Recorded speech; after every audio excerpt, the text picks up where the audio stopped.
Unit সরকার না থাকলে দেশ তো আরেক দেশের গোলামি করতে হবে। আমি মনে করি বাংলাদেশের যে সমস্ত অশুভ শক্তি যারা ভারতের আধিপত্যবাদ পুনরায় কায়েম করতে চায়, যারা পতিত স্বৈরাচার আওয়ামী লীগের হাসিনা এবং হাসিনাকে ফিরে আনতে চায়, তারাই মনে হয় আমি মনে করব প্রফেসর ইউনূসকে পদ করাতে চায়।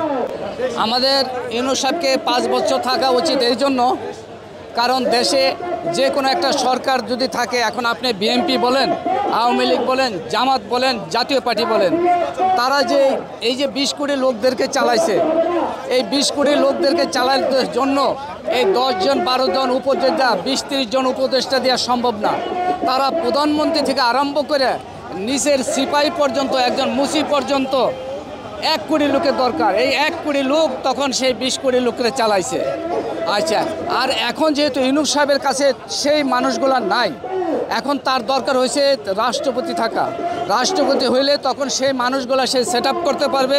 সে যেই স্তরে যাদেরকে দিলে সেই কার্যকলাপগুলো ভালো হবে, সাধারণ পাবলিকের দাবি দেওয়া এবং সাধারণ পাবলিকের ন্যায্য দাবিগুলা পাবে, তখন সেই লোকগুলাকে সেই জায়গায় সে দিতে পারবে। তখন সে যে অল্প সময়ের ভিতর সে নির্বাচন দেওয়া তার পক্ষে সম্ভব। সে তো বলছি যে ওইরকম একটা পরিবেশ তৈরি করে আমি করব।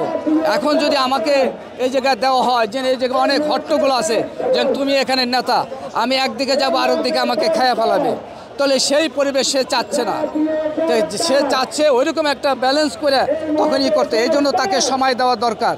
আর যদি সেই সময় বেশি দেওয়া না হয়, তাহলে তাকে রাষ্ট্রপতি দেওয়া উচিত। সে বাকিগুলা ব্যালেন্স করবে তার মনোনীতভাবে, তখন সে অল্প সময়ের ভিতরে নির্বাচন দিতে পারবে।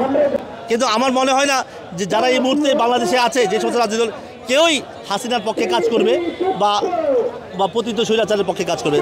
সো প্রফেসর ইউনূস চাপ অনুভব করছে, তার জন্য উনি আসলে পদত্যাগ চাচ্ছেন বলে মনে হয়। করতেছে, ওনাকে কাজ করার সুযোগ দেন। এজন্য আমরা চাই উনি যদি দেশে থাকে, দেশের অবশ্যই কল্যাণ হবে।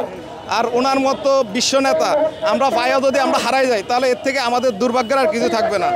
ইন্ডিয়ার দালালেরা যারা বাংলাদেশে ইন্ডিয়ার দালালি করে, তারাই চাচ্ছে ইউনিট সরকার না থাকলে দেশ তো আরেক দেশের গোলামি করতে হবে। আমরা তো গোলাম জাত হয়ে যাব। নির্বাচন চাচ্ছে, নির্বাচন দিবে, সমস্যা না। উনি তো বলে না, একবারের জন্য তো বলে না যে আমরা নির্বাচন দেব না। উনি অবশ্যই বলছে আমরা নির্বাচন দেব। সেই ক্ষেত্রে আমরা যৌক্তিক সংস্কার করার পর তারপর একটা নির্বাচন দেব। এখন উনি যদি নির্বাচন দেয়, তাহলে আপনার কি মনে হয় যে বাংলাদেশে সুষ্ঠু নির্বাচন হবে? কখনো সুষ্ঠু নির্বাচন হবে না। কারণ বাংলাদেশে প্রতিটা সেক্টর কোথায় আছে? প্রফেসর ইউনূস বলেন নাই। প্রফেসর ইউনূস বলেছেন যে ডিসেম্বর থেকে জুন। আমি তো 5 বছরের কথা আমি শুনি না। ইউনূস সাহেব বলেছেন। প্রফেসর ইউনূস কী চান? দাবি তো ভাই অনেকে অনেকভাবে করতে পারে। আমি মনে করি যে যৌক্তিকের কথার বাইরে কোনো কিছু ঠিক হবে না। যে আমি 5 বছর, একজন বলে 50 বছর, এটা ঠিক না। আমার কথা যে ন্যূনতম যে সমস্ত মৌলিক সংস্কার দরকার, সেটা পাশাপাশি বিচার এবং নির্বাচন, তিনোটাই কিন্তু আপনি ইম্পর্টেন্ট। আপনি এখন মনে হতে পারে ভাই সংস্কার করলেই সব হয়ে যাবে, শেষ পর্যন্ত কিন্তু ওইটাও ভুলে যাবে। উনি বলেছে ডিসেম্বর থেকে জুন, আমার মনে হয় ডিসেম্বর থেকে জুন। উনি স্পেসিফিক করে দেবেন যখন তখন। হ্যাঁ, যদি উনি কোনো কারণে সবাই মিলে বলে যে উনি 5 বছর থাকবেন, তবে এটা সংলাপের মাধ্যমে বলতে হবে।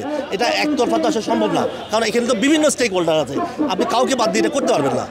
সেই উপদেষ্টা দুজনও কিন্তু বলছে যে একজন বলেছে যে আমরা কোন দল করব, কোন দলে যাব আমরা নিশ্চিত না।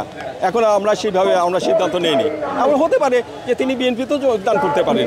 যে ভূঁইয়ার কথা বলছে, আসিফ ভূঁইয়ার কথা বলছে, তো এইটা তো হতে পারে।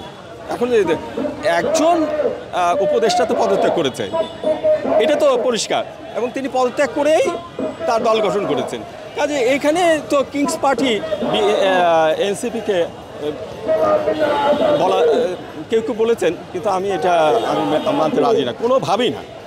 বরঞ্চ সুযোগ সুবিধা মূলত পাচ্ছে বিএনপি, এবং আমি বলি যে ডিফেক্টো গভর্নমেন্ট হচ্ছে বিএনপি এই মুহূর্তে। সরকার আসলে যে সচিবালয় এবং যে প্রশাসন, মাঠ পর্যায়ে যে প্রশাসন, সেই প্রশাসনের কর্তা বিএনপির সমর্থিত লোকের